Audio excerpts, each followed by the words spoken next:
பிரம்மாண்டமான ஒரு களம், அட்டகாசமான ஒரு ஆரம்பம்.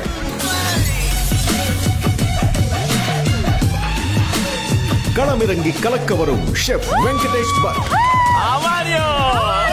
அபி நட்சத்திரா, தீனா.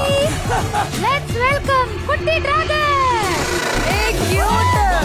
நாங்க டிராகனோ இல்லையோ அதுக்கு எல்லாம் குட்டி டிராகன் பா. டிராகன் முட்டை மட்டும் ஃப்ரெண்ட்ல இருக்கு.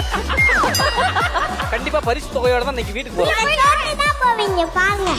புஷ்பன ஃப்ளவர் நச்சியா வைல்ட் ஃபயர். என்னடா இது? நான் ஏற்கனவே பயந்து சும்மா வந்தேன். இது மாதிரி சத்தம் போகலாம் ஒன்னா வந்தா பயந்து. எனக்கு ஒரு நம்பிக்கை இருக்கு. எக்காரணத்தை கொண்டு டிராகன் வெஜிடேரியன் சாப்பிடாது. உதய் கிருஷ்ணா அசல் நெய் வழங்கும் நானும் ரவுடிதான் கிராண்ட் லான்ச் வரும் ஞாயிறு முதல் வாரந்தோறும் பகல் 12:30 மணிக்கு உங்கள் சன் டிவியில்.